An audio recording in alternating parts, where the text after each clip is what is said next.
Mes chers amis, le jour que nous sommes en train de vivre, le jour de Asara B'Tevet, du 10 Tevet, c'est un jour littéralement terrible. C'est peut-être le jour le plus difficile et le plus tragique du calendrier juif, ainsi qu'on va le prouver. Le Abu Draham, l'un des grands Rishonim, écrit de façon explicite que la raison pour laquelle le jeûne du 10 Tevet ne tombe jamais un Shabbat, c'est parce que si jamais ce jeûne tombait un Shabbat, on devrait jeûner. On repousserait le Shabbat et on jeûnerait ce jour-ci. Chose qui n'existe que concernant le jour de Yom Kippour. Lorsque Yom Kippour tombe un Shabbat, on jeûne. Lorsque le 9 Av tombe un Shabbat, on ne jeûne pas. Et ça arrive quelquefois, on repousse le jeûne. On ne repousse sûrement pas Shabbat. Dis-le à Abu Draham, si jamais le jour du Asara B'Tevet tombait un Shabbat, on aurait jeûné, bien que c'est Shabbat. Et il le prouve du verset, au sujet de Asara B'Tevet, il est écrit dans le verset, dans le Navi, Be'aetzem hayom hazeh. Le même terme dont on a parlé au sujet de Kippour.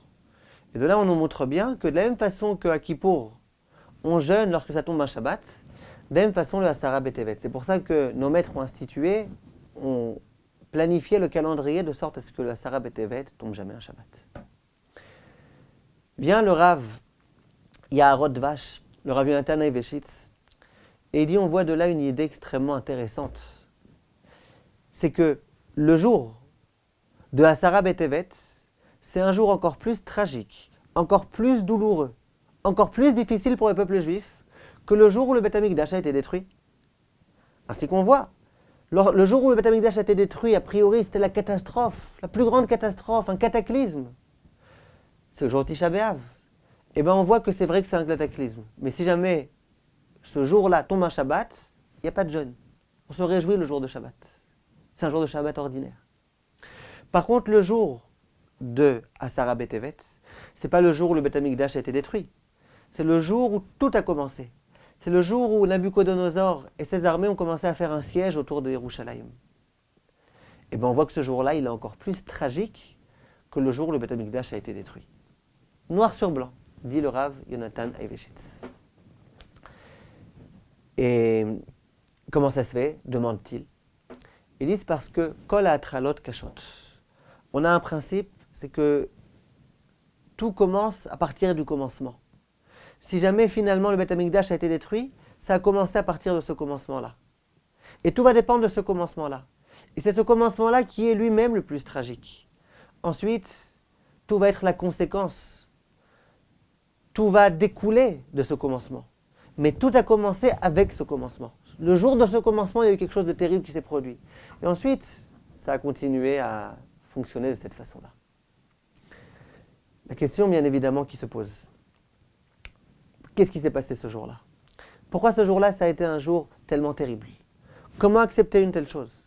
Comment ça se fait que si Shabbat tombait un jour de Asara B'Tevet, on devrait jeûner, alors que Tisha B'Av, on ne jeûne pas? Comment comprendre une telle idée? Vient le Khatam Sofer et il explique de la façon suivante. Il dit, il y a écrit dans le Yerushalmi que Kol dor shelo nivna bet hamikdash beyamav keilu nechrav beyamav. Toute génération durant laquelle le Beth Amikdash n'est pas reconstruit, c'est comme s'il avait été détruit. Ça veut dire que si moi, aujourd'hui, je vois que le Beth Amikdash n'est pas reconstruit, c'est comme s'il avait été détruit cette année. Ça veut dire quoi? Pourtant, c'est pas vrai. Il a été détruit à l'époque. Il n'a juste pas été reconstruit. Mais ça veut dire quoi? Dit le Khatam Sofer, une idée extrêmement intéressante. Il dit que, a priori, il y a certaines personnes qui pourraient se dire, si le Beth Amikdash a été détruit, c'est pas de ma faute à moi. C'est de la faute des contemporains du Beth Amikdash, qui n'ont pas su se comporter, qui se comportaient n'importe comment, qui ont bafoué la Torah, qui se haïssaient. Donc quoi ça me concerne à moi, 2000 ans après? Comment ça se fait que ça me concerne? Puis les Chachamim me disent, comment ça se fait que ça te concerne? Sache que si jamais toi et toute ta génération, vous aviez abandonné les fautes antérieures, si jamais vous aviez adopté un nouveau comportement, si jamais vous étiez détaché des fautes qui ont été commises à l'époque, eh bien jamais il y aurait eu de situation dans laquelle le Beth Amikdash n'est pas à nouveau reconstruit. Parce que le Beth Amikdash, il peut arriver à n'importe quel moment. Dieu, c'est pas difficile pour lui de nous envoyer et de nous reconstruire le Beth Amikdash. Simplement, il attend une chose. Il attend que les raisons qui ont occasionné la perte du Beth Amikdash n'existent plus. Qu'à présent, au contraire, les Juifs accomplissent la Torah et les mitzvot comme il faut. Et donc, c'est la raison pour laquelle, chaque année, dit le Khatam Sofer, Akadosh Baruch Hu va devoir décider. On construit le Beth Amikdash, on ne le reconstruit pas. Il va y avoir la délivrance pour le peuple juif ou il ne va pas y avoir la délivrance. Chaque année. Et dit le Khatam Sofer, à quel moment ça se passe? Quel jour ça va se décider? À quel moment ça va se déterminer? Dit le Khatam Sofer, écoutez bien, c'est un très très grand chidouche. Dit le Khatam Sofer, vous savez quand est-ce que ça se passe? Ça se passe le jour de Asara B'Tevet. Le jour de Asara B'Tevet, Akadosh Baruch Hu s'assoit sur son siège, sur son trône divin, et il réfléchit. Cette année, on reconstruit le Beth Amikdash, on ne le reconstruit pas. Et si jamais on ne mérite pas, Chas v'Shalom, la reconstruction du Beth Amikdash, c'est qu'on n'est pas méritant. Et si on n'est pas méritant, ça veut dire que même si le Beth Amikdash avait déjà existé, il aurait été détruit. Parce que, visiblement, on continue à commettre les péchés et les fautes et les iniquités de nos ancêtres au moment où le Beth Amikdash a été détruit. Vient le Khatam Sofer et il dit ce jour-là, donc, de Asara B'Tevet, c'est comme un jour de jugement. C'est comme un jour où Hachem va devoir s'asseoir et réfléchir. Qu'est-ce que je fais? Je les sauve cette année ou je les sauve pas? Ils vont continuer à endurer ou pas? On reconstruit, on rebâtit le Beth Amikdash ou pas? À présent, on comprend. Le 9 Av, c'est le jour où le Beth Amikdash a été détruit. Il a été détruit, c'est vrai, c'est triste. On se souvient de ce qui s'est passé à ce moment-là, de cette tragédie-là, et on est triste. Simplement, si ça tombe un Shabbat, eh ben, attriste-toi le lendemain. C'est pas grave. Tu peux t'attrister le lendemain, il n'y a rien de grave. Par contre, le jour de Asara B'Tevet, qu'est-ce qui se passe? C'est un jour de jugement. C'est un jour durant lequel Hachem va dire qu'est-ce qu'on fait avec vous l'année prochaine? Est-ce qu'on vous envoie la Géoula ou pas? Ah, si c'est un jour tellement déterminant, aux répercussions tellement fortes, eh bien, même si jamais ça tombe un Shabbat, on devrait jeûner. Se remémorer, on peut se remémorer aussi le lendemain de Shabbat.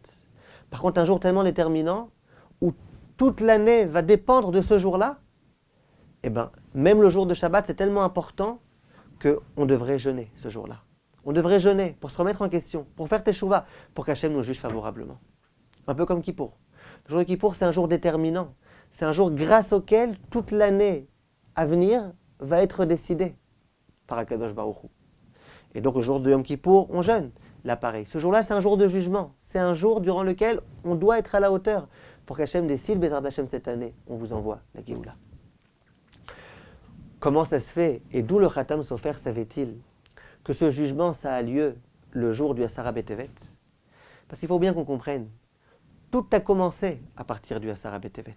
Si à Asara B'Tevet, Nabucodonosor et toutes ses armées sont arrivées, et qu'ils ont commencé à s'en prendre à Yerushalayim, qu'ils ont encerclé complètement Yerushalayim, c'est que c'est ce jour-là que la Gzera d'Akadosh Baruch Hu a été décidée. C'est que c'est ce jour-là qu'Hachem a dit, ça y est, les Bnei Israël, ils méritent maintenant que le Beth Amikdash soit détruit. C'est ce jour-là qu'Akadosh Baruch Hu a décidé. Ensuite, le reste, c'était qu'un enchaînement de faits historiques qui vont conduire jusqu'à la destruction du Beth Amikdash. Mais quand a eu le commencement à Asara B'Tevet, c'est que ce jour-là, Hachem a accepté que tout se produise de cette façon-là. Mes chers amis, il y a une question très forte qui se pose. Lorsque, il y a 2400 ans environ, Nabucodonosor est arrivé avec toutes ses armées étaient super puissantes. Ça leur a pris 3 ans à réussir finalement à conquérir Yerushalayim.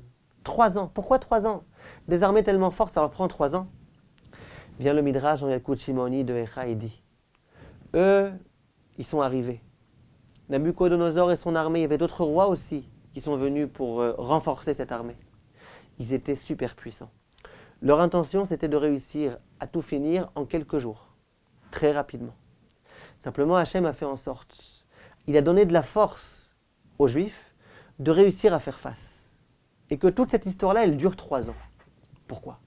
Pourquoi Hachem a fait en sorte que ça puisse durer 3 ans? Dit le Midrash quelque chose de très intéressant. Il dit « Ulay yachzeru bitshuva ». Hachem se disait peut-être qu'ils vont faire tchouva. Peut-être qu'ils vont faire tchouva. On leur laisse 1 jour, 2 jours, 3 jours, 1 mois, 1 an, 2 ans, 3 ans. Peut-être qu'ils vont faire tchouva. Quand ils vont voir toutes ces armées tellement puissantes, déterminés à conquérir Yerushalayim, à nous assassiner. Ils vont se dire, il y a quelque chose. Peut-être qu'ils vont faire teshuva. Et Hachem a attendu. Il a attendu, plus que ça. Même lorsque nos ennemis sont entrés dans Yerushalayim, on se sera attendu à ce que, en 2 temps, 3 mouvements, ils détruisent le Beth Amikdash. Non. Ça a pris encore 3 semaines. Ils ont réussi à rentrer le 17 Tammuz. Le Beth Amikdash va être détruit le 9 Av. 3 semaines. Pourquoi 3 semaines? Parce que Akadosh Baruch Hu s'est dit, on va leur laisser encore un peu de temps. Peut-être qu'ils vont faire teshuva, peut-être qu'ils vont comprendre. Ils sont rentrés, ça y est, ils sont rentrés, ils vont faire, ils sont forts, ils sont puissants. Faites teshuva. Mais quand finalement Hachem a vu que pendant ces 3 ans, on n'a pas été capable de faire teshuva, qu'ensuite pendant ces 3 semaines-là, alors que la menace était très importante, on n'a pas fait teshuva, et bien Hachem finalement, il a autorisé, il a permis que le Beth Amikdash soit détruit. Hachem est patient, mais Hachem n'est pas trop permissif. Il est patient, mais il exige de notre part qu'on fasse teshuva. 3 ans Hachem nous a donné. Le décret avait été pris le Asara Betevet.